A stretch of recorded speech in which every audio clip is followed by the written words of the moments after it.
Hello दोस्तों, नमस्कार। स्वागत है आपका सिविल डेवलपमेंट चैनल पर। आशा करता हूं कि आप सब लोग अच्छे हैं, स्वस्थ हैं। ये हमारा जनवरी मंथ का पार्ट 2 है, जिसमें हम environment and ecology, science and tech and defence से रिलेटेड न्यूज़ कवर करेंगे, जैसा कि हम एज यूजुअल करते हैं, जैसे हमने जनवरी में किया है। और ये इस तरीके से कंप्लीट कवरेज होती है कि आपका कोई भी टॉपिक नहीं छूटता है और आपको यूपी पीसीएस जो कमिंग एग्जाम्स, एचपीएससी और अदर स्टेट एग्जामिनेशन, उसमें बहुत हेल्प होने वाली है। ठीक है दोस्तों, स्टार्ट करते हैं एनवायरनमेंट एंड इकोलॉजी। पहला ही इसमें टॉपिक है रामसर साइट्स का, रामसर साइट्स इन इंडिया। तो ये तो हर 2-3 महीने में एक न्यूज़ आती रहती है रामसर साइट्स की। तो एक बार पेन का कलर बदल लेते हैं। तो रामसर साइट्स की न्यूज़ आती रहती है। रामसर साइट्स में क्या है कि टू न्यू एडिशन हुआ है रामसर साइट्स का। अब 98 हो गई हैं। कितनी हो गई हैं? 98 हो गई हैं। और सबसे टॉप पे इसमें यूनाइटेड किंगडम है, फिर मैक्सिको है और थर्ड नंबर पे इंडिया है नंबर ऑफ़ साइट्स में। तमिलनाडु की हाईएस्ट है इंडिया के अंदर ही, 98 में 20 हाईएस्ट है तमिलनाडु की, और उत्तर प्रदेश की है सेकंड हाईएस्ट। ये थोड़ा गलत हो गया दोस्तों, इधर तमिलनाडु आएगा और इधर उत्तर प्रदेश आएगा, तो ये बदल लो। ठीक है, तमिलनाडु की हाईएस्ट है और उत्तर प्रदेश की सेकंड हाईएस्ट है। और इस इधर इधर है इसके बारे में कि ये 1971 में रामसर सिटी ईरान में इसको अडॉप्ट किया गया था और इंडिया 1982 में इसका सिग्नेटरी हो गया था। इंडिया की थर्ड ग्लोबली ही आपने पढ़ लिया है, ये पूरा हो गया है। तमिलनाडु हाईएस्ट रामसर साइट से 20, उत्तर प्रदेश में सेकंड हाईएस्ट है। और जो लेटेस्ट है वो आपको एक दो देखनी है बस। लेटेस्ट में अभी कौन सी है, जैसे पटना की बर्ड सेंचुरी है, इटाहा डिस्ट्रिक्ट उत्तर प्रदेश में लोकेटेड है। स्मॉलेस्ट बर्ड सेंचुरी है उत्तर प्रदेश में, 1.09 स्क्वायर किलोमीटर का एरिया है। फ्रेश वाटर मार्स है और माइग्रेटरी वाटर बर्ड्स के लिए इम्पोर्टेंट हैबिटेट है। उसके बाद है छारी ढांड कंजर्वेशन रिजर्व।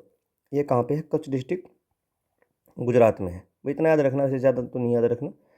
उसके बाद नेक्स्ट है सारस क्रेन सेंसस। सारस क्रेन सेंसस हुआ है उत्तर प्रदेश में, 20,628 रिकॉर्ड हुई है पॉपुलेशन। ठीक है, हाईएस्ट पॉपुलेशन डिस्ट्रिक्ट है इटावा उत्तर प्रदेश में। और साइंटिफिक नेम है इसका एंटीगोन। जो आईयूसीएन स्टेटस है वनरेबल। रिकॉग्नाइज है the world's tallest flying bird के इसमें रिकॉग्नाइज किया जाता है। State bird of Uttar Pradesh है सारस क्रेन। ठीक है, यूपी पीसीएस वालों के तो ये न्यूज़ अपने आप में वेरी इंपॉर्टेंट हो जाती है। उसके बाद है प्रोजेक्ट टाइगर 50 ईयर्स कवर हो गए इसके। लॉन्च हुआ था 1973 में और 2023 में इसके 50 ईयर्स हो गए। तो उसका कुछ सर्वे हुआ था। ठीक है, तो उसका कुछ सर्वे हुआ था। तो ये देखो 50 ईयर्स है, 1973 से 2023 तक। 1973 में लॉन्च हुआ था और टाइगर वर्ल्ड का फर्स्ट टाइगर कंजर्वेशन प्रोग्राम था जो इंडिया ने स्टार्ट किया था। इनिशियली 9 टाइगर रिजर्व थे 1973 में, आज 53 हो गए हैं। ये 2023 तक की बात है, क्योंकि 2023 तक 50 ईयर्स हुए थे। काउंटिंग करते करते मतलब आज डाटा रिलीज हुआ है। और टाइगर पॉपुलेशन है 3,167 टाइगर्स रिकॉर्डेड हुए हैं in India all tiger estimation 2022 के तहत। और India lost about 70% of the world wild tiger population. जो 70% वाइल्ड टाइगर पॉपुलेशन है वो लॉस हो चुकी है। और नेशनल टाइगर कंजर्वेशन अथॉरिटी जो है ये ऑर्गेनाइजेशन, और wild life institute of India, ये दो उसके की ऑर्गेनाइजेशन हैं जो इसको प्रोजेक्ट को कैरी आउट किया है। और ऑल इंडिया टाइगर एस्टिमेशन 2026 भी स्टार्ट हो गया है from Thanthai Periyar wildlife sanctuary, Tamil Nadu से स्टार्ट हो गया है। बस ये याद रखना आपको। ठीक है, इशारा हो गया अपना। टोटल टाइगर रिजर्व एरिया है 75,000 स्क्वायर किलोमीटर। ये वेरी इंपॉर्टेंट है, देखो ना। उसके बाद क्या है, zero dump sites by 2026। Government ने एक प्रोग्राम लॉन्च किया है, dump site remediation accelerator programme, कि भाई कोई भी एक भी डंप साइट ना रहे 2026 तक। इतना इंपॉर्टेंट नहीं है, आप स्किप भी कर सकते हो अगर चाहो तो। उसके बाद क्या है, global lead green building ranking 2025 की है। इंडिया ने सेकंड रैंक है globally lead certified green buildings में। और रैंकिंग कौन रिलीज करता है? US green building council, US GBC. Lead क्या है? Leadership in energy and environmental design. First rank China का है, सेकंड इंडिया का है। Energy efficiency, water conservation and sustainable construction अगर करते हो बिल्डिंग की, तब ये रैंक निकलती है। उसके बाद क्या? गोवा बर्ड एटलस है। Goa become the second Indian states to publish a systematic bird atlas. ठीक है, फर्स्ट स्टेट कौन था? केरला। इससे ज़्यादा इंपॉर्टेंट नहीं है। वर्ल्ड न्यूक्लियर आउटलुक रिपोर्ट आई है। ग्लोबल न्यूक्लियर कैपेसिटी कितनी हो सकती है? 1446 गीगावाट बाय 2050 तक। करंट है अभी 1200 गीगावाट। ग्लोबल करंट टारगेट है, करंट ग्लोबल टारगेट है 1200 गीगावाट। मेजर जो एक्सपेंशन हो रहा है वो किसका? China, France, India, Russia, United State. India का टारगेट कितना है? 100 gigawatt nuclear power capacity by 2047। और इंडिया में कौन कौन सी ऑर्गेनाइजेशन है? Department of atomic energy and nuclear power council of India limited. ये दो इसके लिए कंसर्न एजेंसी हैं। 5 मेजर कंट्रीज हैं जो न्यूक्लियर ऑपरेशन में लीड करती हैं। चाइना, ये तो आपने देख लिया है। ठीक है, इतनी पहुंच सकती है, टारगेट इतना है, करंट टारगेट इतना है बाय 2050। न्यू प्रोजेक्शन क्या है? इतना है। ठीक है, एक रिपोर्ट आई थी। जीरो प्राइस अवार्ड इंडिया का, India first result based environmental award है। रिजल्ट बेस्ड एनवायरमेंटल अवार्ड है। कोई पूछे तो जीरो प्राइस अवार्ड, वैसे बहुत कंफ्यूज हो जाओगे कि ये किससे रिलेटेड है। मान लो ऐसे ही पूछ लिया जाए जीरो प्राइस अवार्ड किससे रिलेटेड है, और नीचे डाल दो कोई एनवायरनमेंट, एजुकेशन, ट्राइबल पॉपुलेशन, मतलब कुछ भी डाल दे, तो एनवायरनमेंट का तुक्का लगाना बहुत डिफिकल्ट टास्क है इसमें। टोटल कॉर्पस कितना है? 5 करोड़ का है। Focus area air pollution reduction, water pollution reduction and land pollution reduction के रिगार्डिंग है। Bee corridors initiative, bee corridor initiative किसका है? एनएचएआई का है, national highway authority of India का है। Plant pollinator friendly vegetation along the national highways. Benefit क्या होगा? Protect bees and pollinator, improve crop pollination and increasing biodiversity along highways. Tidal flooding, king tide flooding क्या है? Kerala became the first Indian state to classify tidal flooding as a state specific disaster. बस आप इतना याद रखना है कि भाई स्टेट्स, जो टाइडल फ्लडिंग है उसको स्टेट स्पेसिफिक डिजास्टर डिक्लेयर करने वाला पहला स्टेट कौन सा बन गया है? Coastal state Kerala. Earthshot prize 2026, Earthshot prize क्या है? अर्थसूट प्राइज 2026 किसका है? ग्लोबल एनवायरमेंटल प्राइज है ये। ठीक है, और फाउंड किसने किया था? प्रिंस विलियम ने, यूनाइटेड किंगडम के। ठीक है, और ये देखो इधर होस्ट सिटी की बार कौन था? मुंबई। इसलिए इंपॉर्टेंट हो जाता हमारे लिए कि होस्ट सिटी कौन था? मुंबई 2025 का एनवायरमेंटल सॉल्यूशंस के लिए है। वर्ल्ड्स का most prestigious prize for environmental solution के लिए है अर्थसूट प्राइज 2026। 1 मिलियन यूरो पर कैटेगरी मिलता है। और प्रीवियस होस्ट सिटी कौन कौन से थे? London, Boston, Singapore. 24 में केप टाउन, 25 में रियो डी जेनेरो और 26 में Mumbai. Prize aims to inspire decade of actions to achieve the Earthshot ambitious goals for a better planet. ये इतना इंपॉर्टेंट नहीं है।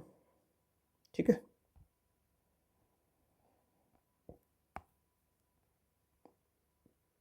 उसके बाद क्या है? Beat the heat initiative. अच्छा, इसमें एक चीज़ बताओ, ये अर्थ ओवरशूट प्राइज है जो 2026, इसमें हमने कहीं ये मेंशन नहीं किया, ये मिला किसको है? बताओ। एक्चुअल में ये किसी को भी मिला ही नहीं है, क्योंकि इसका अभी जो मिलने का है वो नवंबर में मिलेगा 2026 में। तो होस्ट सिटी अभी मुंबई आई है, इसलिए न्यूज़ में है। ठीक है,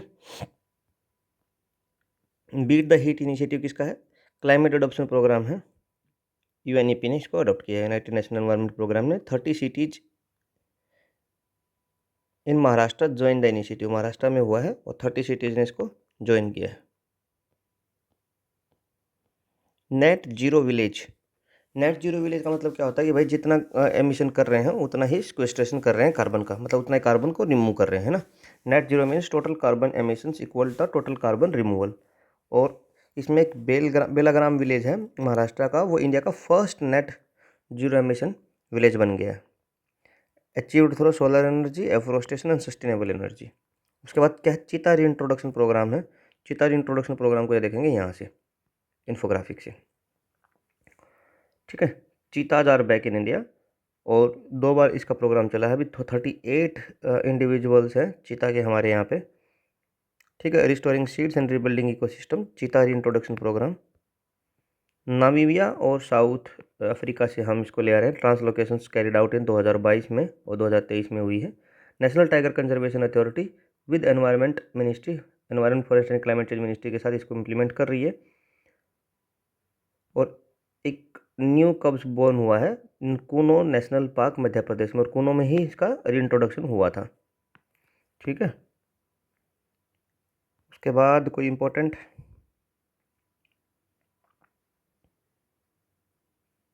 इसके बाद इसमें कोई इम्पोर्टेंट है नहीं, ठीक है, यही इम्पोर्टेंट है बस, ठीक है। एक कूनो का इम्पोर्टेंट हो जाता है इसमें, मध्य प्रदेश में है। 38 इंडिविजुअल्स हैं, नामीबिया और साउथ कोरिया से चीता इंट्रोड्यूस हुए हैं, और ये दोनों प्रोजेक्ट इम्प्लीमेंट एजेंसी हैं, ठीक है। Hornbill conservation initiative, conservation project launched in Udanti Siddhanti tiger reserve Chhattisgarh, ठीक है। बस देखो, ऐसी आर्टिकल्स में क्या होता है कि एक तो जो स्पीसीज न्यूज़ में है उसका यूएसएन स्टेटस क्या है भाई, जैसे इसका नियर थ्रेटेंड है, ठीक है, तो ये आपको याद करना है। और दूसरा, जिस मान लो अब ये टाइगर रिजर्व उदांती सिद्धांती के रिस्पेक्ट में ही न्यूज़ में आई है, तो आपको पता होना चाहिए उदांती सिद्धांती कहाँ पे है, वो छत्तीसगढ़ में है। तो इन 2 चीज़ों के कारण आप इसको याद रख सकते हो कि, और hornbill plays a major role in forest seed dispersers, 6 feeding station establish हुए हैं, ये छोड़ो। उसके बाद क्या है, Dalma wildlife sanctuary eco tourism कहाँ पे है, झारखंड में। इसके अलावा इसमें और इससे ज़्यादा जानने की ज़रूरत है नहीं। और non for Asian elephant population के नाम, मतलब इसके लिए जाना जाता है। इसमें एशियन एलिफेंट पॉपुलेशन बहुत ज़्यादा है, ठीक है, छोटा नागपुर प्लेटू रीजन में है। उसके बाद क्या है, वन्य जीवी DD initiative launched in Palamu tiger reserve Jharkhand. तो यहाँ भी वही है कि वन्य डीडी इनिशिएटिव कहाँ लॉन्च किया है, पलामू टाइगर रिजर्व है। और पलामू टाइगर रिजर्व कहाँ पे है, झारखंड में। अरालम ब्लड बटरफ्लाई सेंचुरी कहाँ है, केरला में। अरालम कहाँ पे है, फर्स्ट बटरफ्लाई सेंचुरी है इन केरला में, कौन सी, अरालम। उसके बाद क्या है, शोक रिवर प्रोटेक्शन केस, एनजीटी है, नेशनल ग्रीन ट्रिब्यूनल। क्या है, नेशनल ग्रीन ट्रिब्यूनल ने डायरेक्ट कर दिया है उत्तर प्रदेश गवर्नमेंट को शोक रिवर को एज रिवर डेजिग्नेट करने के लिए इंस्टेड ऑफ ड्रेन, ताकि इसका प्रोटेक्शन हो सके, है ना। शोक रिवर प्रोटेक्शन केस जो हुआ था उसमें बोल दिया शोक रिवर क्या ट्रिब्यूटरी है राप्ती रिवर की, और राप्ती रिवर इवेंचुअली ज्वाइन किसको करती है, घग्गरा रिवर को, ए ट्रिब्यूटरी ऑफ गंगा। तो अगर आप ऐसे स्ट्रीम बनाओगे, मान लो ये गंगा की स्ट्रीम बना लो, गंगा इधर आएगी घग्गर, घग्गर, और घग्गर में आएगी राप्ती, और राप्ती में आएगी शोक। तो शोक जाके राप्ती में, राप्ती जाके घग्गर में, और घग्गर जाके गंगा में, ये एक सीक्वेंस बनेगा, ठीक है। और इसको शोक रिवर को रिवर मानना है, ड्रेन नहीं मानना है। हाइड्रोजन फ्यूल सेल बसिस है, कोचिन इंटरनेशनल एयरपोर्ट जो लिमिटेड है CIAL, उसने हाइड्रोजन फ्यूल सेल को इंट्रोड्यूस कर दिया है। फर्स्ट एयरपोर्ट हो गया है इंडिया में ऐसे ही कुछ करने वाला, और जहाँ पे फर्स्ट की बात आती है वही न्यूज़ इंपॉर्टेंट हो जाती है। हाइड्रोजन फ्यूल सेल क्या है, produces electricity through chemical reaction of hydrogen and oxygen, जिससे क्या होगा, आपका जीरो टेल पाइप एमिशन होगा, और ओनली बाय प्रोडक्ट क्या होगा, वाटर वेपर, ठीक है। एनवायरमेंटल के बेनिफिट है। उसके बाद क्या है, नेक्स्ट हमारा साइंस एंड टेक का है, और साइंस एंड टेक में इस महीने में सबसे बड़ी न्यूज़ थी इंडिया AI समिट 2026, ठीक है। तो हम इस इन्फोग्राफिक्स के थ्रू ही इसको सारे को जान लेते हैं। कहाँ हुई थी, भारत मंडपम में, ठीक है। और वर्ल्ड से लार्जेस्ट AI समिट था, responsible and inclusive AI powered future के लिए था। बहुत कंट्री, देखो 88+ कंट्रीज से new Delhi declaration on AI को अडॉप्ट किया था। ग्लोबल पार्टिसिपेशन, जैसे government, researchers, industry leaders, global technology firm, सब एक से एक यहाँ पे पहुँचे थे, ठीक है। उसमें 35,000+ पार्टिसिपेंट्स अराउंड द वर्ल्ड इसमें आए थे, ठीक है। उसमें मानव मिशन दिया था, किसने? अपने मोदी जी ने दिया था।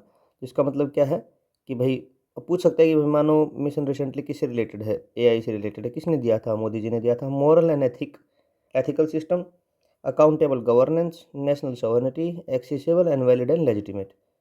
भाई इस तरीके की होनी चाहिए। पर्पज क्या था कि भाई promote ethical and responsible AI governance globally. Moral and ethical system, accountable system, governance, national security sovereignty sorry, accessible होना चाहिए सबको, और वैलिड एंड लेजिटिमेट होना चाहिए। और सबसे कम इसमें जो सॉरी दोस्तों, सबसे कम उम्र का जो इसमें स्पीकर था वो था रणवीर सचदेवा। रणवीर सचदेवा 8 ईयर्स ओल्ड था, यंगेस्ट स्पीकर जो बन गए समिट में जो बोले थे। ठीक है। उसके बाद Sarvam AI Vikram, developed by Sarvam AI startup ने इसको डेवलप किया है। इंडिया का first domestically trained multi billion parameter LLM है, लार्ज लैंग्वेज मॉडल है, design to support Indian language in and dialect. ठीक है। LLM power application such as क्या होता है? चैट बोट होता है, ट्रांसलेशन सिस्टम होता है, और जनरेटिव एआई टूल्स है। जैसे चैट जीपीटी है ना, ये भी एलएलएम है, जनरेटिव टूल है, तो आप कुछ पूछोगे तो बताएगा, लेकिन मोस्ट प्रोबेबली ज़्यादा एफिशिएंटली वर्क करता है इंग्लिश में। तो ये विक्रम जो हमने बनाया है, सर्वम स्टार्टअप ने बनाया है, ये इंडियन लैंग्वेज के साथ ट्यून्ड है। पहला हमारा domestically trained multi billion parameter है। उसके बाद क्या है? भारत जन एआई क्या है? Government supported foundational large language model है, गवर्नमेंट सपोर्टेड है। ये ensure data sovereignty, develop secure national AI infrastructure, part of India AI mission launched by MeitY. MeitY MeitY क्या है? Ministry of electronics and technology, sorry, हाँ ठीक है, information technology वाला है MeitY. Voicera open source voice AI platform है, integrated with Bhashini. और भाषिनी क्या है? एआई का लैंग्वेज का मॉडल है ना। Enables real time speech recognition and translation in Indian language. Bharat language translation mission integrated with Bhashini. Bhashini क्या है? भारत लैंग्वेज ट्रांसलेशन मिशन है। मोस्टली जो फार्मर्स के लिए किया गया था ना, कि हर लैंग्वेज में इंफॉर्मेशन पहुंचाने के लिए एआई से इंटीग्रेट करके। ये वॉइस एरा क्या करेगा? ये real time speech recognition and translation in Indian language कर देगा। वॉइस प्लेटफॉर्म है। उसके बाद क्या है? Moltbook, a special networking platform design exclusively for AI agents, enable machine to machine communication without human intervention, demonstrate autonomous AI ecosystem.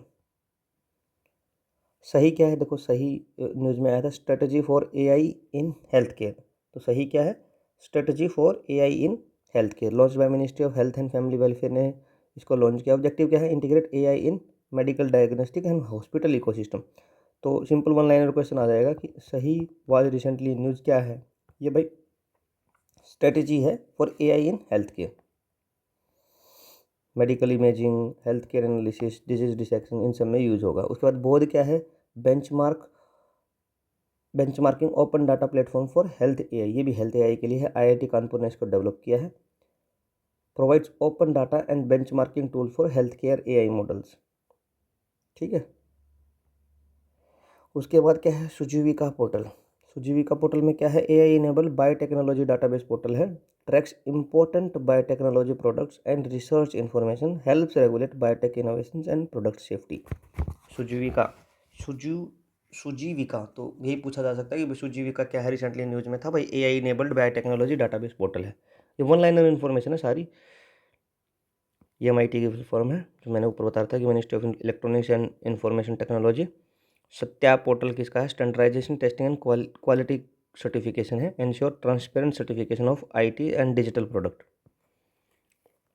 IT और digital product का transparent certification किसके द्वारा हो जाएगा? सत्यापित हो जाएगा सत्या पोर्टल से। ठीक है, ये भी माइटी का है। Health maintain cyber security and product quality standard. अब कुछ आगे देखते हैं क्या क्या है। फर्स्ट एआई पावर्ड यूनिवर्सिटी कौन सी है? चौधरी चरण सिंह यूनिवर्सिटी है मेरठ की। AI based academic infrastructure in partnership with Google cloud इसने लॉन्च कर दिया है। एप्लीकेशन में क्या क्या है? AI tutor, Gemini enterprise AI platform, AI based academic analysis, transform the campus into a living laboratory of AI learning. ठीक है, चौधरी चरण सिंह। और क्या है? डेडिकेटेड एआई यूनिवर्सिटी कौन सी है? Doctor APJ Abdul Kalam technical university है, AKTU लखनऊ की। अनाउंस इंडिया की first dedicated AI university declare हो गई है APJ Abdul Kalam university. Artificial intelligence, robotics, data science और मशीन लर्निंग पे काम करेंगे।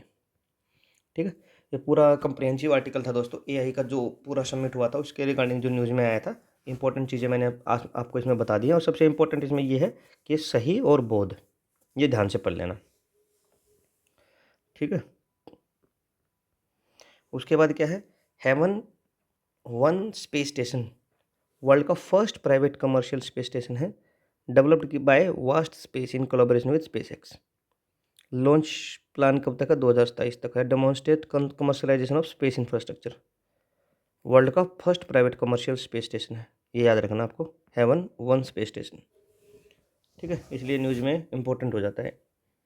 उसके बाद क्या है, national large solar telescope NLST, location क्या है, पैंगोंग सो लेक लद्दाख में। अपर्चर क्या है, 2 मीटर का है। पर्पज क्या है, सोलर एक्टिविटी को स्टडी करना है, जिसमें स्पेस, वेदर और सोलर फ्लेयर्स आ जाती हैं। National large solar telescope, national large solar telescope. ठीक है, उसके बाद क्या है, national large orbital near infrared telescope क्या है, NLO-NIT। ये हानले डार्क स्काई रिजर्व लद्दाख में इसको लोकेशन हुई है, 13.7 मीटर की है। National large orbital near infrared telescope, देखो ये पेंगोंग सो लेक में है और ये है Hanle dark sky reserve Ladakh में। ठीक है, अपर्चर इसका बहुत ज़्यादा है, उससे तो 6 गुना है, 6 से भी ज़्यादा, 7 गुना के लगभग है। ठीक है, बस। और ये क्या करेगी, डीप स्पेस ऑब्जर्वेशन, वो भी स्पेस वेदर कर रही थी, सोलर फ्लेयर्स कर रही थी, ये डीप स्पेस ऑब्जर्वेशन करेगी और study Galaxy and cosmic study, बहुत दूर चली जाएगी, वो खाली सोलर फ्लेयर्स देखेगी, गैलेक्सीज एंड कॉस्मिक स्ट्रक्चर भी देखेगी। फर्स्ट डार्क स्काई रिजर्व है Hanle dark sky reserve in India, is the first India का डार्क स्काई रिजर्व है। ठीक है, इसमें 2 इन्फॉर्मेशन आ गई है कि भाई national large orbital near infrared telescope NLO-NIT ये कहाँ पे है, हानले लद्दाख में। कहाँ पे, हानले लद्दाख में भी डार्क स्काई रिजर्व में, और डार्क स्काई रिजर्व कहाँ, लद्दाख में, और ये पहला डार्क स्काई रिजर्व है। उसके बाद क्या, चियोप्स मिशन। देखो इस तरीके की जो मैं क्यों पढ़ा रहा हूँ, इसी हिसाब से, क्योंकि जो ये इन्फॉर्मेशन है इनके पूछे जाने की संभावना भी ऐसे ही होती है कि CHEOPS mission was recently in news. क्या है ये भाई, यूरोपियन स्पेस एजेंसी का है। ऑब्जेक्टिव क्या है, स्टडी करना है एक्सोप्लैनेट्स को एंड देयर एटमॉस्फेयर को, बस इतना इंपॉर्टेंट है इसमें। कोई फुल फॉर्म भी नहीं पूछेगा, यही पूछेगा भाई चियोप्स मिशन रिसेंटली न्यूज में था कि क्या है ये, एक्सो प्लेनेट्स जो उनको स्टडी करेगा, उनके एटमॉस्फेयर को स्टडी करेगा, यूरोपियन स्पेस एजेंसी का है। फिर भी फुल फॉर्म देख लीजिए, करेक्टराइजिंग एक्सो प्लेनेट सेटेलाइट्स। तो अगर ये पता है तो फिर तो काम तो अपने आप पता है। उसके बाद क्या है, स्फेरेक्स मिशन। स्फेरेक्स मिशन किसका है, नासा का है, national aeronautics space administration full form. कई बार तो नासा की फुल फॉर्म लोग गलत बताते हैं, मतलब याद इतनी होती नहीं है जनरली। इसका है national aeronautics and space administration. ठीक है, और इसका स्पेरेक्स का क्या काम है, design to map the entire sky in infrared wavelength. ठीक है, इससे क्या होगा, formation of galaxies and origin of universe कैसे हुआ है उसको स्टडी करने में हेल्प मिलेगी, कि भाई फॉर्मेशन ऑफ गैलेक्सीज कैसे हुआ है और ओरिजिन ऑफ यूनिवर्स। ठीक है, ये 2 इन्फॉर्मेशन आपको पता लगानी है। और स्पेरेक्स किसका मिशन है, नासा का है। उसके बाद क्या है, कोपरनिकस सेंटिनल-2, ये अर्थ ऑब्जर्वेशन सैटेलाइट है, यूरोपियन यूनियन का है, कोपरनिकस प्रोग्राम के तहत। वही है, monitoring vegetation, tackling land changes, environmental monitoring करेगा, ये सब आपको नॉर्मल हो जाता है। बस आपको इतना पता होना चाहिए, कोपरनिकस सेंटिनल सेंटिनल-2 किसका है, कोपरनिकस प्रोग्राम के तहत। इसके साथ पहला भी गया होगा सेंटिनल-1 भी, और यूरोपियन यूनियन का है। ये जूनो तो बहुत दिनों से न्यूज में है। जूनो मिशन फाइंडिंग्स क्या है, ये नासा का है। जूनो स्पेसक्राफ्ट स्टडी जुपिटर को स्टडी करने के लिए क्या है, न्यू फाइंडिंग में क्या आया है अभी, Jupiter is slightly smaller and more flattened than previously estimated. बस इतना है कि भाई छोटा, थोड़ा सा और कम है साइज में, जैसे पहले इतना मेजर किया था तो अब थोड़ा सा इतना है, और प्रीवियसली जो हमने उसका एस्टिमेट किया था उससे थोड़ा सा और फ्लैटेंड है। ठीक है, तो आपको अब से यही पूछा जाएगा कि भाई जूनो मिशन किसका है, नासा का है, और किससे रिलेटेड है, जुपिटर से रिलेटेड है। उसके बाद चंद्रयान-4 लैंडिंग साइट है। प्रपोज लैंडिंग साइट लोकेशन क्या है,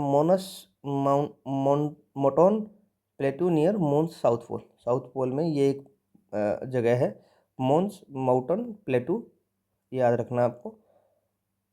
और नासा के मैथमेटिशियन है ना मेलबा रॉय माउंटन, इसके नाम पे इसको जगह को नाम दिया गया है, मेलबा रॉय माउंटन के नाम पे। तो चंद्रयान 4 की जो लैंडिंग साइट है ये यही है, ठीक है। इसरो ने डेवलप किया है इसको, साउथ पोल पे हम लेके जाएंगे, और साइट का नाम नासा के मैथमेटिशियन के नाम पे है। उसके बाद क्या है, एनालॉग एस्ट्रोनॉट प्रोग्राम क्या है, आदित्य पांड्या 17 साल के हैं, become the youngest Indian male analogue astronaut, ठीक है, ये आपको याद रखना है। एनालॉग एस्ट्रोनॉट प्रोग्राम के तहत आदित्य पांड्या जो हैं 17 साल के हैं, वो इंडिया के पहले यंगेस्ट मेल एनालॉग एस्ट्रोनॉट बन गए हैं। और धोलावीरा गुजरात में ट्रेनिंग कंडक्ट हुई थी।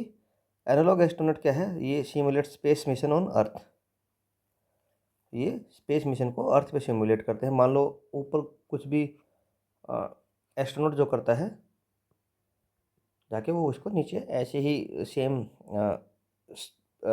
कंडीशंस बना के इसको ज़मीन पे सिमुलेट करते हैं, ठीक है, ये आपको याद रखना है।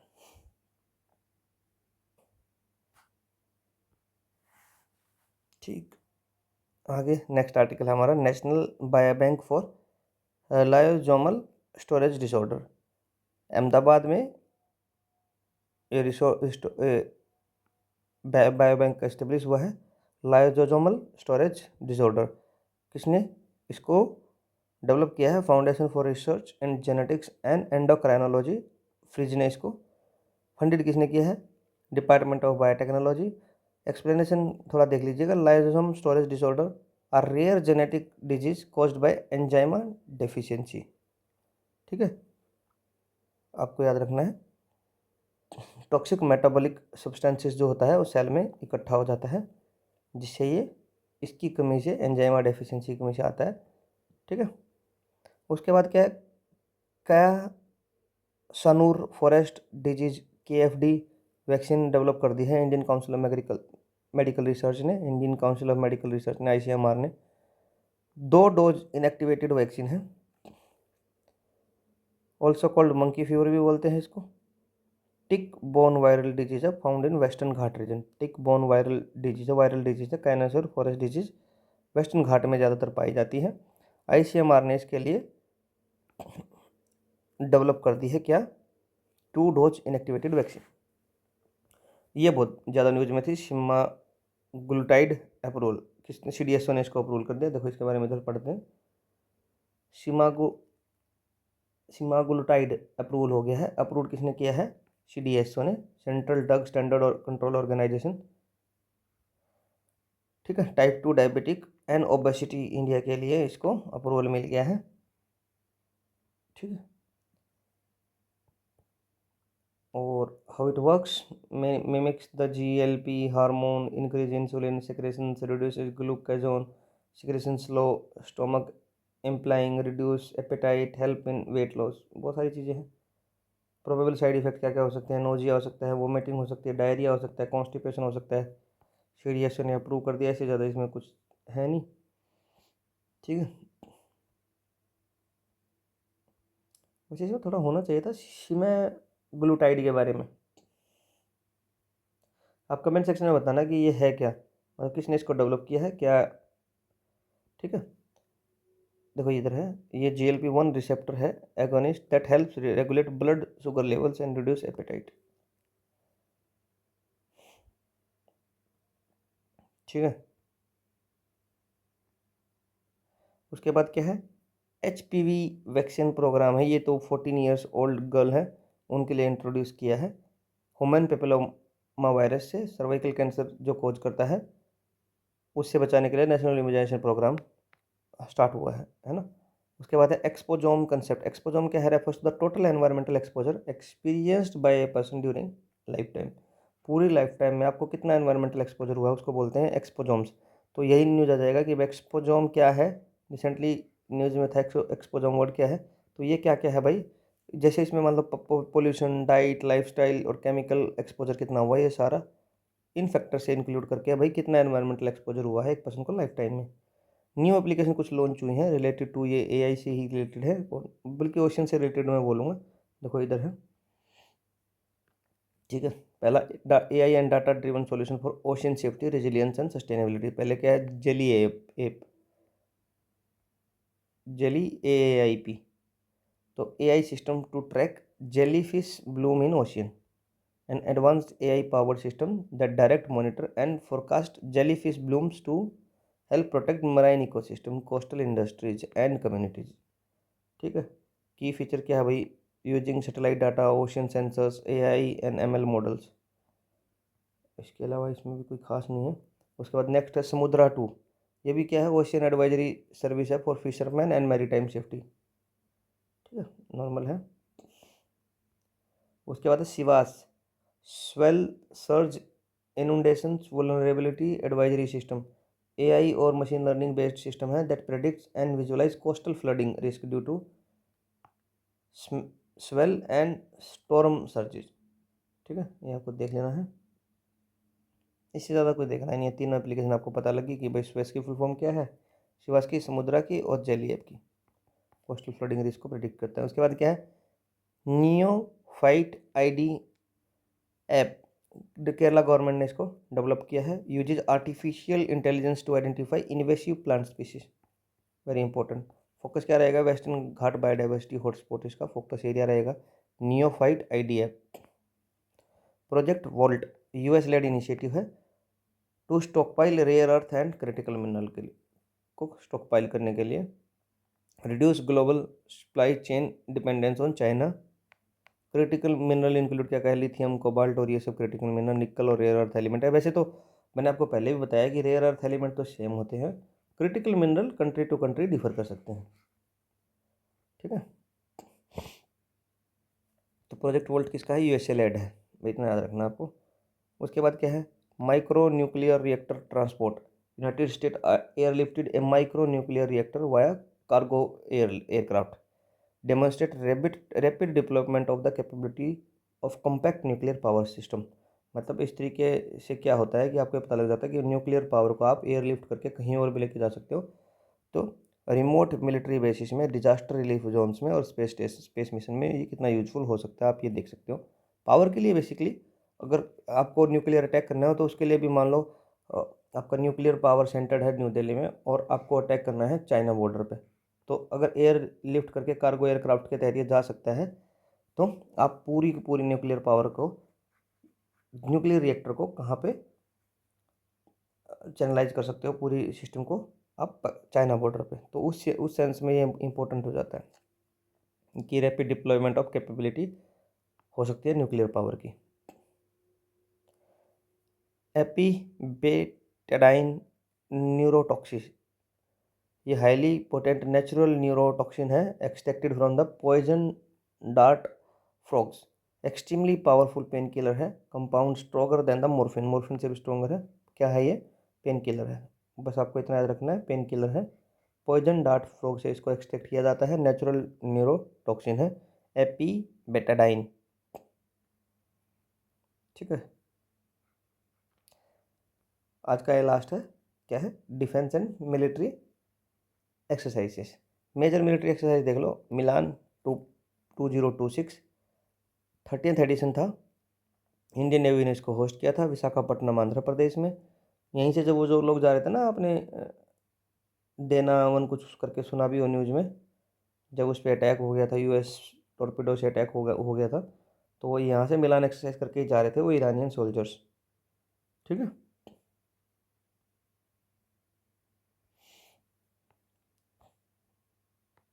मिलान विलेजेस का एस्टेब्लिशमेंट होगा। पर्पज़ क्या है, स्ट्रेंथन मैरीटाइम कोऑपरेशन, ये सब नॉर्मल होता है, इसको छोड़ दो।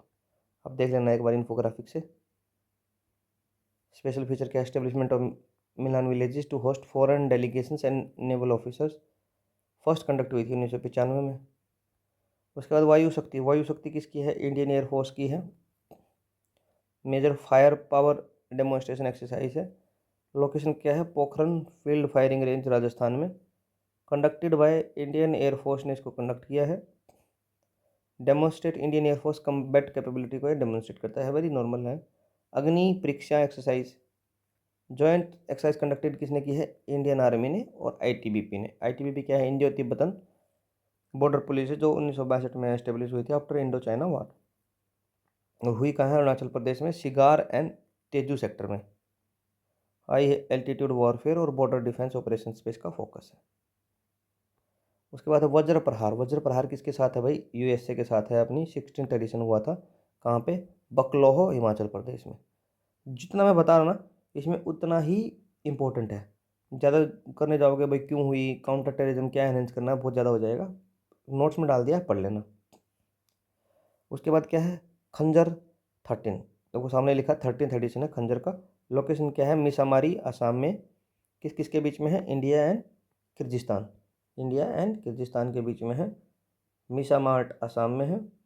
पार्टनर है इंडिया एंड किर्गिस्तान। फोकस क्या है? अर्बन वेलफेयर, काउंटर टेररिज्म, ये सब नॉर्मल बातें हैं। धर्मा गार्डियन किसके साथ है? जापान के साथ है। बायोलेटरल मिलिट्री एक्सरसाइज है, अल्मोड़ा उत्तराखंड में हुई है।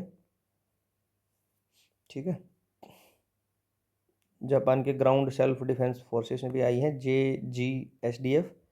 कलारी leap Indian air force maritime exercise है इंडियन एयरफोर्स की, लक्षद्वीप रीजन में कंडक्ट की है। स्ट्रेंथन मैरीटाइम एयर ऑपरेशंस को स्ट्रेंथन करने के लिए है, किसकी? एयरफोर्स की है कलारी लीप। कंफ्यूज हो जाओगे भाई मैरीटाइम एयर ऑपरेशन को स्ट्रेंथन करने के लिए एयरफोर्स की कैसे है, बट है। इन सिटू एक्सरसाइज किसकी है? इंडिया थाईलैंड की है। जॉइंट एयरफोर्स एक्सरसाइज है इंडिया एंड थाईलैंड की, Indian air force and royal Thai air force के बीच में। IMEC मतलब international military advance challenge cup, first edition host हुआ है, इंडियन आर्मी ने इसको होस्ट किया है ईस्टर्न हिमालयाज में। पार्टिसिपेटिंग कंट्री कौन कौन सी है इसमें? Bhutan, Brazil, Nepal, Saudi and several other countries ने इसमें पार्टिसिपेट किया है। ठीक है। Promote mountain warfare capabilities and build military endurance and adventure skills. Highlight क्या है? हाई एल्टीट्यूड टेरेन चैलेंज है, टेस्ट, और ये सब नॉर्मल बात है। ठीक है। उसके बाद क्या है? वज्र घाट एक्सरसाइज किसकी है? वज्र घाट एक्सरसाइज इंडियन आर्मी ने साउदर्न कमांड में कंडक्ट की है, पोखरण फील्ड फायरिंग रेंज में। वैलिडेट द वज्र K9 वज्र सेल्फ प्रोपेलेंट आर्टिलरी सिस्टम को वैलिडेट किया है वज्र घाट एक्सरसाइज ने, इंडियन आर्मी ने की है। और K9 वज्रा T डेवलप्ड किसने किया था? L&T ने विद साउथ कोरियन टेक्नोलॉजी। ठीक है। K9 जो वज्रा T है, Larsen and turbo Korean technology, south Korean technology के साथ इसको डेवलप किया था। और प्रोपेलेंट आर्टिलरी सिस्टम है self propellant. Freedom shield exercise joint military exercise है यूनाइटेड स्टेट्स की एंड साउथ कोरिया की। ठीक है। साउथ कोरिया एंड अभी जैसे खतरा चल रहा है उस हिसाब से इन्होंने की थी फ्रीडम शील्ड एक्सरसाइज, किसके साथ? साउथ कोरिया के साथ। थ्रेट है जो नॉर्थ कोरिया से, उसको डिफेंस करने के लिए। ठीक है। उसके बाद क्या है? डिफेंस टेक्नोलॉजी एंड इंडिजनाइजेशन में कुछ कुछ देख लेते हैं। वी सोरड क्या है? Very short range air defence system है, डेवलप किया है DRDO ने, defence research and development organisation ने। सक्सेसफुली चांदीपुर ओडिशा में इसको सक्सेसफुली टेस्ट हो गया है। Design to replace Russia Igla air defence system को रिप्लेस करने के लिए हमने अपना बनाया है वी सोराड्स, DRDO ने इसको बनाया है। और ये क्या है? इंटरसेप्ट करेगा low altitude aerial threat such as drones, helicopters और लो फ्लाइंग एयरक्राफ्ट को इंटरसेप्ट करेगा। अभी ड्रोन का जब टर्की के ड्रोन ले आया था पाकिस्तान और इंडिया में लगातार 200 से 300 ड्रोन एक साथ छोड़ रहा था, तो अब इंटरसेप्शन थोड़ा सा मुश्किल हो गया था, तो उसको और स्ट्रेंथन करेगा ये। ठीक है। उसके बाद क्या? SFDR टेक्नोलॉजी क्या है? SFDR टेक्नोलॉजी थोड़ा देखेंगे। Solid fuel ducted ramjet tested by DRDO, एक game changer missile propulsion system है, powering the next generation air to air missile. और SFDR क्या है? Solid fuel duct ramjet is an advanced air breathing propulsion technology that uses a solid fuel based on ramjet to deliver a sustained high speed performance। High speed performance को sustain करने के लिए ये air breathing propulsion system है। ठीक है। DRDO ने इसको बनाया है, लॉन्ग रेंज मिसाइल प्रोपल्शन के लिए है, लंबी रेंज के लिए, ताकि एयर में ही ब्रीदिंग हो जाए। ठीक है। Solid fuel ducted ramjet. ठीक है। अब आप रैमजेट और स्क्रैमजेट का एक बार डिफरेंस पढ़ना। ठीक है। उसमें आपको पता लगेगा कि सॉलिड फ्यूल डक्टेड रैमजेट का क्या इसमें इंपॉर्टेंस है, कैसे कैसे वर्क करता है देख लो।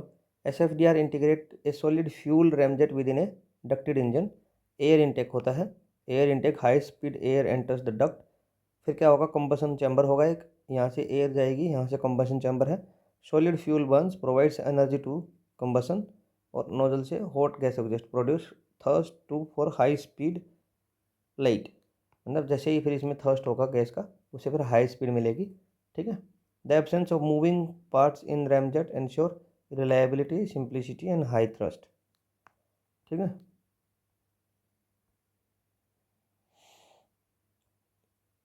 एप्लीकेशन क्या है, air to air missiles, enhanced combat capabilities and Atmanirbhar Bharat, ये नॉर्मल है। SFDR technology marks a significant leap toward the long range high speed and highly manoeuvrable missiles in Indian arm forces. उसके बाद क्या है, Agni 3 missile. Agni 3 intermediate range ballistic missiles हैं, DRDO ने इसको develop किया है। 3000 से 5000 की, 3000 से 3500 की इसकी रेंज है। 1.5 टन न्यूक्लियर वार लोड तक ये वार हेड तक ये कैरी कर सकती है। 2 स्टेज सॉलिड प्रोपेलरेंट इसका प्रोपल्शन सिस्टम है। चांदीपुर टेस्ट रेंज उड़ीसा में लोकेटेड है, part of India's nuclear deterrence under the strategic force command. ठीक है। उसके बाद क्या है इसमें, anti drone port security system. India का first port level anti drone defence system develop हो गया है VOC पोर्ट थुथुकुडी तमिलनाडु में। ठीक है। VOC पोर्ट क्या है, VO Chidambaram port. Detect and neutralise hostile drones project strategic maritime infrastructure. ठीक है। इंडिया का first port level anti drone defence system develop हो गया है VOC थुथुकुडी तमिलनाडु में। बोइंग का P-81 एयरक्राफ्ट है, डिफेंस एक्विजिशन काउंसिल DAC ने अप्रूव कर दिया है 6 P-81 aircraft for Indian navy के लिए। ठीक है। डिफेंस एक्विजिशन काउंसिल को कौन चेयर करता है, ये आप मुझे कमेंट सेक्शन में बताइए। ठीक है, इसको छोड़ दो। बोइंग डेवलप किसने किया, USA ने। 2013 से इंडियन नेवी में ऑपरेटेड है। Airbus H-125 helicopter assembly line क्या है, इंडिया का first private helicopter assembly line है ये इतना आपको याद रखना है। एयरबस H-125 से सबसे इम्पोर्टेंट रिलेटेड न्यूज़ क्या है, सबसे इम्पोर्टेंट न्यूज़ क्या है कि भैया इंडिया का पहला प्राइवेट हेलीकॉप्टर असेंबली लाइन है। Tata air advanced system and Airbus helicopters ने इसको मिलके कर रहे हैं, कहाँ पे, कर्नाटका में, वेमागल कर्नाटका में। ठीक है। पर्पज़ क्या है, इंडिजिनियसली हेलीकॉप्टर मैन्युफैक्चरिंग इकोसिस्टम को डेवलप करना है। उसके बाद क्या है, cadet training ship Krishna, Larsen and turbo ने इसको बिल्ड किया है। लॉन्च्ड कहाँ है, हुआ चेन्नई में।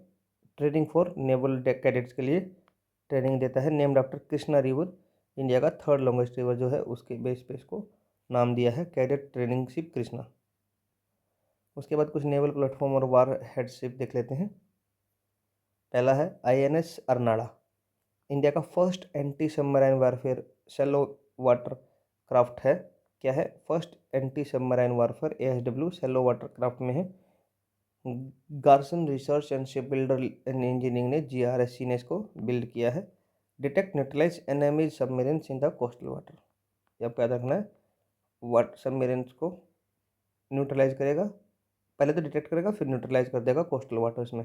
जैसे अभी वो अगर देना पे अटैक जो हुआ था, तो वो नहीं अगर वो हमारे साथ ये होता, तो अगर हमारे टेरिटरी में होता तो ये हमारा लगा होता और उसको न्यूट्रलाइज कर देता।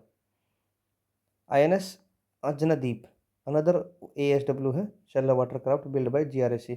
तो कोई पूछे INS अर्नाला और INS अजनदीप अंजदीन द्वीप क्या है, ये दोनों क्या है, एंटी सबमरीन वॉरफेयर है। पहला INS अर्नाला था, फिर उसके बाद INS अंजादीप आया है, फिर INS अंड्रोद, ये भी वही है, part of ASW shallow water craft है नेवी के लिए, named after अंद्रोद island in Tamil Nadu. तो इसमें सबसे इंपॉर्टेंट क्या हो जाता है, INS अंद्रोद। जो अंद्रोद आइलैंड है वो कहाँ पे है, लक्षद्वीप में। अंद्रोद आइलैंड कहाँ पे है, लक्षद्वीप में। तो 3 आ गए हमारे ये ASW। ठीक है, एंटी सबमराइन वारफेयर जो है INS अर्नाला, INS अजनदीप और INS एंड्रोड। उसके बाद अदर कुछ डिफेंस डेवलपमेंट देख लेते हैं। यंत्रा इंडिया लिमिटेड क्या है, granted mini Ratna category 1 status इसको मिल गया है। ये मेजर डिफेंस पब्लिक अंडरटेकिंग है, PSU है। Formed after the cooperation of ordnance factory board 2021 में के तहत इसको बनाया गया था, ठीक है। और ministry of defence government of India का इस पर एडमिनिस्ट्रेशन है। प्रीमियर डिफेंस मैन्युफैक्चरिंग कंपनी है अंडर मिनिस्ट्री ऑफ डिफेंस 1 अप्रैल 2021 से, ठीक है। और इसमें कुछ इन्फॉर्मेशन थोड़ा स्टेटिक्स जान लीजिएगा कि टॉप टायर में महारत्ना होती है, फिर नवरत्ना होती है, फिर मिनी रत्ना कैटेगरी 1 और फिर मिनी रत्ना 2 होती है, ठीक है। और इसका कुछ कुछ अगर आपको ये भी जानना है कि भाई कहाँ कितना इन्वेस्ट कितना क्या कर सकते हो, ज़्यादा डीप में हो जाएगी, इतनी इन्फॉर्मेशन कोई पूछेगा नहीं कि भाई 5,000 और 15% ऑफ नेटवर्थ जोन से भी हाइयर है विदाउट गवर्नमेंट अप्रूवल ये इन्वेस्ट कर सकते हैं। फिर ये 1,000 और 15% जोन से भी ज़्यादा है, 500 करोड़ और 15% जोन से भी ज़्यादा है। तो ये सब आपको जानने की ज़रूरत नहीं है, पर ये आपको जानना है कि ये शायद 14 है और ये टोटल 76 है। तो इस तरीके से आप देख सकते हो। और ये शायद नवरत्ना 26 है, ऐसा कुछ है। पिछले साल के करंट अफेयर में था ये नवरत्ना शायद 26 या 25 या 26 है, ये 14 है। इन 14 की तो मैंने लिस्ट इधर दी हुई है, देखो यार। 14 महारत्ना PSU, ठीक है। IOCL, NTPC, गेल, ONGC, भेल, steel authority, SAIL, BPCL Bharat petroleum corporation limited, Hindustan HPCL, PGCIL power grid corporation of India limited, coal India limited पहले ही है, REC limited, NHPC limited, Indian railway finance corporation IRFC और NLC इंडिया लिमिटेड, ठीक है। उसके बाद next क्या है, 6th generation aero engine project. DRDO ने इसको DRDO असाइन हो गया है to develop a advance aero engine technology. 5 से 7 साल में इसको करनी है, जो हमारे advance medium combat aircraft programme में भी यूज हो सकती है, जो हमारा 5 स्टार जो हम एयरक्राफ्ट बनाना चाहते हैं, ठीक है। फाइटर एयरक्राफ्ट बनाना चाहते हैं 5 स्टार। अभी हमारे पास कोई 5 स्टार नहीं है। 5 स्टार में शायद 2 ही हैं, एक तो सुकोई 57, नहीं चाइना के पास भी है, और एक F-35। ये USA का है, ये रशिया का है और चाइना के पास भी है, ठीक है। उसके बाद क्या है, स्नो लियोपार्ड स्क्वाड क्या है, specialised high altitude combat unit of Jammu Kashmir police की है। नॉर्मल बात है, एक की लाइन में पूछी जा सकती है कि भाई snow leopard squad recently news में थी, क्या है, जम्मू कश्मीर की पुलिस की एक हाई एल्टीट्यूड कम्बैट यूनिट है। कंबाइंड टास्क फोर्स 154 CTF 154 क्या है, इंडियन नेवी की assumed command of task force है, जो हेडक्वार्टर बहरीन में है।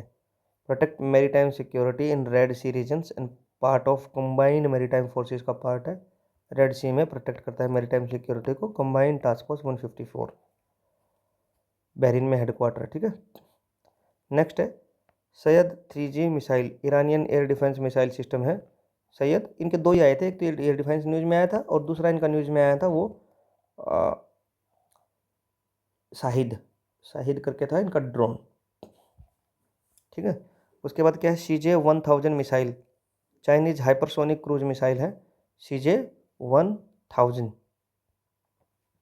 हाइपरसोनिक क्रूज मिसाइल है, ठीक है। Developed by China, max speed 5 से ज़्यादा है, रेंज 2500 है, ठीक है। एडवांस एयर डिफेंस सिस्टम अगर किसी के पास है उसको भी ये इवेड कर जाएगी और न्यूक्लियर पेलोड को भी कैरी कर लेगी। इसके बारे में इससे ज़्यादा इंपॉर्टेंट कुछ है नहीं। हाँ, इसके रिस्पेक्ट में हम एक थोड़ा ये रिवाइज कर सकते हैं कि भाई जो मैक क्या होता है, मैक स्पीड क्या होती है, 1 मैक होता है 343 स्पीड ऑफ साउंड के बराबर होता है। और फिर अगर आपको इससे ज़्यादा मैक निकालना है तो Mach is equal to speed of जो ये missile divide by speed of sound, ऐसे करके आप निकाल सकते हो। और अगर मैक 1 आता है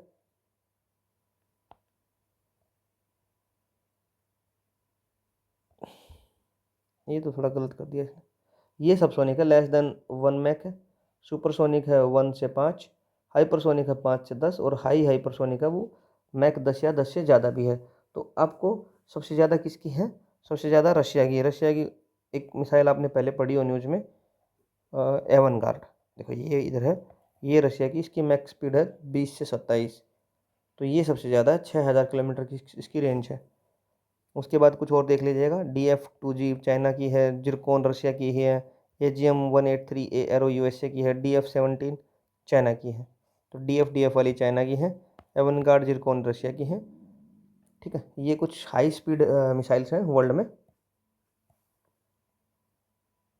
ठीक है, और जो अभी CJ-1000 बनाई है, ये चाइना की डिस्टेंस में भी बहुत ज़्यादा है और स्पीड भी बहुत ज़्यादा है। ठीक है, ये थोड़ा सा बदल लेना इधर। ठीक है, ये क्या होगा, 1 मैक होगा 343, फिर 2 मैक 600 कुछ होगा, ये ऐसे थोड़ा ये गलत हो गया। ठीक है, उसके बाद क्या है, ऑपरेशन किया, काउंटर टेररिज्म ऑपरेशन कंडक्ट किया है, किसने किया है, इंडियन आर्मी ने और जम्मू कश्मीर पुलिस के साथ मिलकर, उधमपुर डिस्ट्रिक्ट जम्मू कश्मीर में। उसके बाद क्या है, आर्कटिक सेंट्री मिशन क्या है, इनिशिएटिव नाटो का है, नॉर्थ एटलांटिक ट्रीटी ऑर्गेनाइजेशन का है। 1949 में इसको एस्टेब्लिश किया था नाटो को। आर्कटिक स्ट्रेटेजिक रीजन को सेफगार्ड करना है, counter growing Russian influence in Arctic.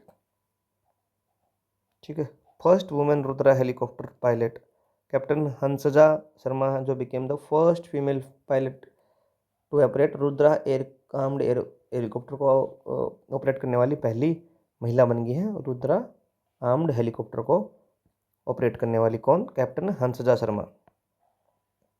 और रुद्रा क्या है, ये वेपनाइज्ड वर्जन ऑफ HAL है, जो आपने पढ़ा भी होगा, HAL हिंदुस्तान एरोनॉटिक्स लिमिटेड का एडवांस्ड लाइट हेलीकॉप्टर ALH। इसका ही वेपनाइज्ड वर्जन कौन है, यह रुद्रा आर्म्ड हेलीकॉप्टर, जिसको हंसजा शर्मा ने पहली फीमेल पायलट बन गई है इसको ऑपरेट करने वाली। ठीक है, इस हिसाब से दोस्तों ये हमारा तीनों सेक्शन इसके कंप्लीट होते हैं। ठीक है, पार्ट 2 में जिसमें हमने क्या क्या डिस्कस किया, एनवायरनमेंट एंड इकोलॉजी, फिर हमने डिस्कस किया इसमें साइंस एंड टेक, और फिर हमने इसमें डिफेंस मिलिट्री एक्सरसाइजेस और डिफेंस की कुछ टेक्नोलॉजीज डिस्कस की, जिसमें से बहुत सारे क्वेश्चंस पूछे जाने की संभावना हो जाती है और सारे के सारे इंपॉर्टेंट टॉपिक्स हैं। ऐसे कोई रैंडम फालतू इसमें कुछ टॉपिक नहीं लिया गया है। बस आपसे यही उम्मीद है कि इसको ज़्यादा से ज़्यादा प्यार दीजिए, ज़्यादा से ज़्यादा इसको फैलाइए, ताकि लोग जानें कि ऐसा करंट अफेयर्स डिस्कस हो रहा है। मुझे नहीं लगता यूट्यूब पे इससे अच्छा कोई करंट अफेयर डिस्कस करता है। मैंने भी बहुत बार कोशिश की कि कुछ ऐसा मिले। UPPCS, HPSC और स्टेट सर्विस एग्जामिनेशन के लिए तो बहुत ही ज़्यादा इंपॉर्टेंट कवरेज है। UPSC मैं इसलिए नहीं बोलता हूँ क्योंकि UPSC में क्या होता है ना, कई बार डेप्थ में चीज़ें पूछी जाती हैं, तो हर आर्टिकल के अंदर घुस के पढ़ना होता है। इसमें क्या है, हम कुछ पढ़ते हैं, कुछ नहीं भी पढ़ते हैं। हमारा क्या होता है कि जो यूपी स्पेसिफिक कुछ और हरियाणा में जिस हिसाब से पूछा जाता है, उसी हिसाब से हम थोड़ा कवरेज कर रहे हैं। बट पार्ट 3 जैसे वो अवार्ड्स वाला होता है, उसमें से भी UPSC में हर बार 2-3 क्वेश्चन फंसने की उम्मीद मुझे है, क्योंकि UPSC पिछले कुछ रिसेंट ट्रेंड्स में ये देखा भी जा रहा है कि UPSC पिछले 2-3 साल से स्पोर्ट्स के, पर्सनल न्यूज़ के, इस तरीके के क्वेश्चन भी पूछने लग गया है, तो उसमें आपको हेल्प हो जाएगी। धन्यवाद, मिलते हैं पार्ट 3 में दोस्तों जल्दी सी, फैब का हमारा कंप्लीट करने के लिए। ठीक है, ज़्यादा से ज़्यादा चैनल को सब्सक्राइब कीजिए और लाइक कीजिए वीडियो को। धन्यवाद दोस्तों।